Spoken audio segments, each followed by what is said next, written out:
여러분들 이번에는 에치오니의 카리스마 리더십 이미 이제 여러분들 앞에서 얘기했었죠. 우리 리더십 웨버의 리더십 했었고요. 그 전에 이제 리더십의 사회 특성 연구를 한 거, 그 다음에 관계 관점의 연구, 그 다음에 인식론적 연구라고 했는데 웨버 같은 경우는 특성론 쪽에 해당이 되죠. 특성론. 여러분들 질문에도 그거 많이 올렸는데, 카리스마 리더십 이거 후천적일까요? 선천적일까요? 라고 하는 부분도 있었어요. 웨버의 이론에 의하면 카리스마 리더십은 선천적인 겁니다. 여러분들 댓글 거기 나온 것처럼 맞아요. 선천적인 게 맞아요. 근데 실제 제가 이제 리더십을 공부하면서 느낀 건 카리스마는 후천적으로도 만들어질 수 있다라고 하는 거죠. 물론 여러분 누군가 댓글에 쓴 것 같아요. 그렇게 쉽지는 않다. 왜? 내가 지금 만약에 이제 이순신을 거기에 사례로 들었던 부분이 있었던 것 같아요. 근데 카리스마 리더십이라고 하는 건 리더가 언제까지 리더일까? 리더가 사람들한테 리더로서 인정받는 그 순간은 언제까지일까? 여러분들 언제까지일 것 같아요? 리더가 리더로서 인정받는 그 기간이. 거기에 이제 누군가가 댓글을 달아준 것 같아요. 만약에 전쟁에서 졌다면. 여러분 생각은 어때요? 언제까지가 리더로서 인정받을까? 이건 이제 카리스마 리더십 뿐만이 아닐 거예요. 다른 리더십도 마찬가지일 거예요. 리더가 리더로서 언제까지 인정받을 수 있을까라고 여러분 생각을 한번 올려주면 좋을 것 같고요. 자, 이제 오늘 우리 그 에치오니의 리더십 이론 들어가도록 할게요. 계속 좌석 여기 의자가 여기 앉아 있는 의자는 삐그덕 소리가 계속 녹화가 되더라고요. 그 다음에 조그만 의자를 갖다 놨는데 너무 낮아가지고 이제 내 허리가 아파가지고 좀 뒤에 기대고 하도록 하겠습니다. 자, 실제 웨버는 복종이라고 하는 거, 즉 사람들이 다른 사람의 지시에 왜 복종하는가라고 하는 부분에 관심을 가졌어요. 복종에 관심을 가지다 보니까 아무래도 그 어떤 특별한 재능이라고 하는 거, 물론 에치오니도 마찬가지로 어떤 뭔가 가진 특별한 어떤 재능, 물론 그런 자질 이런 걸 얘기하고 있어요. 근데 이제 에치오니는 수능이라고 하는 거.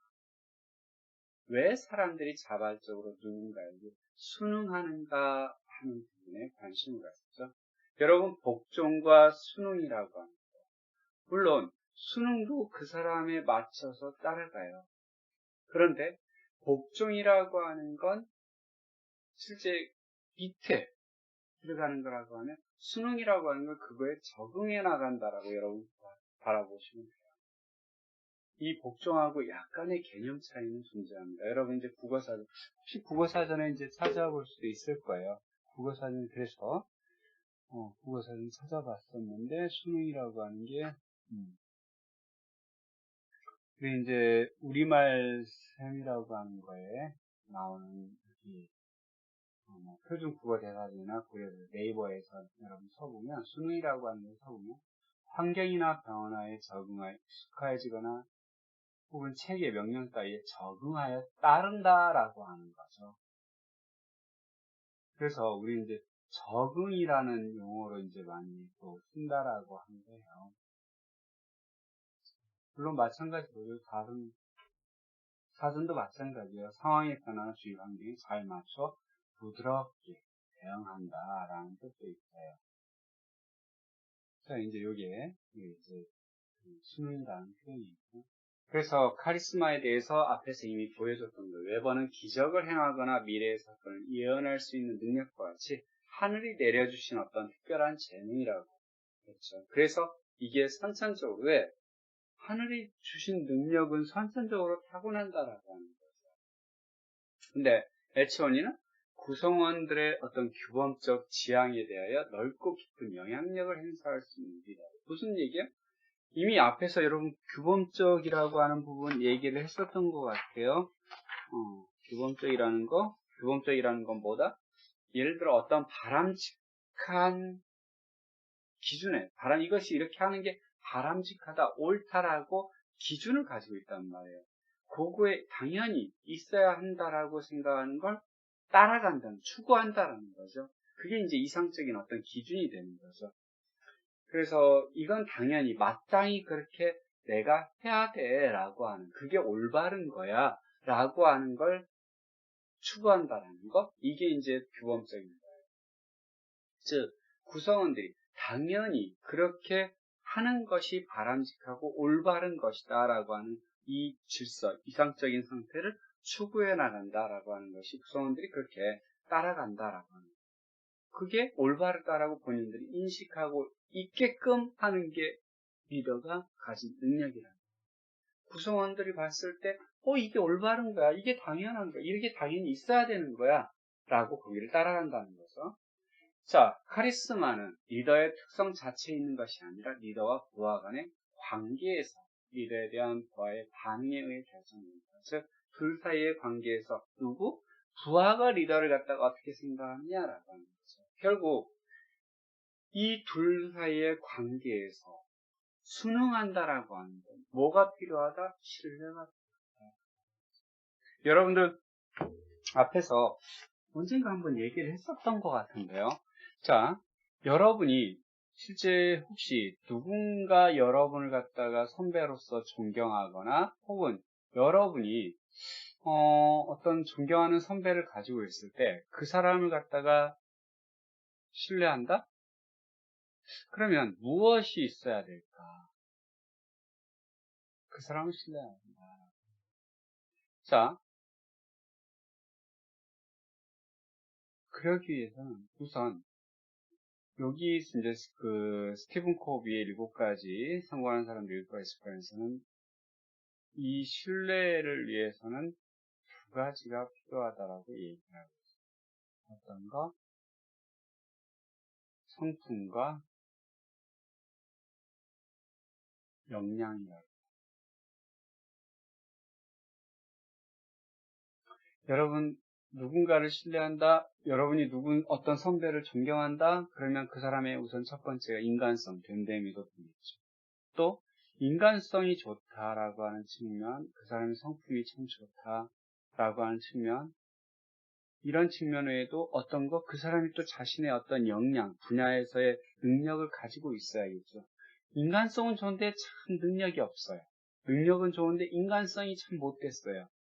그 사람 신뢰하지 않죠. 이 2가지 요소가 같이 어우러져야 된다라고 이제 스티븐 코비는 7가지 습관에서 얘기를 하고 있죠. 자, 에치오니 같은 경우는 이제 마찬가지로 여기 보면 순응한다라고 하는 거. 그렇게 하기 위해서는 뭐예요? 신뢰할 수 있는 어떤 지혜, 능력, 지식, 전문적 기능, 조직관리 기술, 뭐예요? 자, 여기, 지혜라고 하는 건 실제 그 사람의 어떤 성품적인 인간성, 됨됨이, 여기에도 좀 포함되는 부분도 있어요. 능력이라고 하는 거, 요것들 다 기술은 뭐예요? 역량에 해당이 되겠죠. 자, 그러면 웨버는 카리스마를 신성한 재능이라는 일반적인 특징을 설명한 반면에 에치오니는 카리스마를 구체적인 어떤 특성을 제시하고 있다라고 얘기하고 있어요. 즉, 요런 것들이 필요하다라고 하는 거죠. 왜? 둘 사이의 관계이기 때문에 리더와 구성원 간의 관계에서 구성원들이 리더를 신뢰한다는 건 이 리더가 무엇인가를 가지고 있기 때문이다라고 하는 거죠. 근데 이제 이게 신성한 재능이라기보다는 신성한 재능일 때는 어떻게 해요? 치유해줬어요. 뭔가 은사를 베풀었어요. 했을 때는 그거에 대해서, 그 힘에 대해서 복종한단 말이에요. 그런데 우리는 둘 사이의 관계 측면에서 무엇인가 가지고 있기 때문에, 그래, 이 무엇이 뭐다? 어떤 기술이나 지혜나 능력이나 이런 것이다라고 하는 거죠. 자, 물론 둘 사이에 공통점이 있어요. 뭐? 여러분 카리스마 리더가 출연한다라고 하는 건 위기 상황이라고 하는 거죠. 대표적으로 우리나라의 지금 코로나19 요 상황에서 이걸 갖다가 위기 상황을 쭉 이끌어가는 과정. 과거에요. 세월호도 마찬가지였어요. 위기 상황이었어요. 그런데 어느 누가 이걸 이끌어갈 수 있는 그게 없었어요. 그래서 문제가 되는 거죠. 실제 여기도 마찬가지. 이걸 이끌어갈 수 있는 어떤 그런 게 없으면 실제 각자 흩어져 버려요. 그런데 이 어떤 구심점이 존재해서 이걸 이끌어가는 이 사람이 등장을 한다는 거예요. 언제? 위기 상황에서 등장한다라는 거죠. 항상 여러분들 영화 같은 데 보면 카리스마 리더가 등장하는 것들은 거의 다 어떤 상황? 위기 상황. 여러분들 과거에 혹시 영화 봤을지 모르겠어요. 300이라고 하는 영화. 즉 페르시아가 그리스 이제 침략을 하게 되는 전쟁. 거기서 이제 페르시아의 다리우스 왕이 2번을 침략했고요. 그 다음에 그 아들인 크세르크세스인가요? 거기가 1번을 침략을 했을 거예요. 그러면서 그 크세르크스 2번이나 모르겠어요. 하여튼 잘 이제 기억이 안 나는데 하여튼 이 300이라고 하는 영화. 근데 거기에서 마찬가지로 위기 상황이 있어요. 거기에서 누가? 레오디나스? 레오디나스. 기억이 안 나는데. 레오디나스인가? 이 사람이 등장을 해서, 여기도 마찬가지로 위기 상황에 그렇게 등장을 한다. 근데 이제 약간의 차이점이라고 한다라면, 웨버는 식별 가능한 리더의 특성에 집중했다. 특성론. 그래서 뭐가? 특성론. 결국은 누구? 리더가 가진 특성론이었다라는 거죠. 근데 여기는 에치온이는 부하 둘 사이의 관계에서 부하의 반응을 고려했다라고 하는 거죠. 그럼 부하가 반응하기 위해서 뭔가가 본인한테 주어져야겠죠. 그거에 반응하는 거죠. 결국 나중에 이제 이쪽이 가면 카리스마 리더십 다음에 이제 나온 게 우리 변혁적 리더십에 이제 기존 리더십을 갖다 거래적 리더십이라고 얘기해요. 거래적 리더십은 어디 측면에서 교환 관계에서 바라보고 있어요. 자, 그 다음에 이제 카리스마의 존재 위치는 실제 웨버 같은 경우는 상층부에서, 즉, 가장 높은 층에서 이끌어가는 요 사람들이 실제 카리스마 리더를 보이고 있다라고 얘기하고 있는데, 이 에치오니는 물론 상층부에서 보일 수도 있지만 다른 층에서도 얼마든지 카리스마 리더는 등장할 수 있다라고 바라보고 있어요. 자, 그러면 이 웨버와 에치오니의 카리스마 접근에 대해서 약간 좀 비교를 해볼 수도 있다. 부하의 반응은 한쪽은 복종이고 한쪽은 수능이다라고 했어요. 그 다음에 한쪽은 사회학적 관점에서 바라보고 한쪽은 조직 쪽, 경영 조직 쪽에서 바라본다라고 했어요. 자, 카리스마는 우선 1번은 신이 주신 특별한 능력, 어떤 신비성을 가지고 있다. 그 다음에 에치오니는 지혜, 능력, 지식, 전문적 기술이라고 하는 것들, 이 전문적 어떤 보여지는 특성들을 가지고 있다라고 얘기했어요. 자, 이게 출현한 시기는 둘 다 위기 동일해요. 근데 이제 카리스마에 대한 관점에서 웨버는 리더를 갖다 중심으로 봤고요. 에치오니는 관계, 구성원과의 관계를 바라보았다라고 하는 거죠. 그 다음에 카리스마의 존재 위치는 상층부에 존재한다. 이 에치오니는 여러 층에서 다 존재할 수 있다라고 정리를 하고 있습니다. 이게 이제 웨버와 에치오니의 카리스마를 바라보는 차이점이죠. 자, 이제 여기까지가 이제 에치온이었고요. 그 다음에 이제 하우스의 카리스마 리더십 이론 들어가야 되겠죠.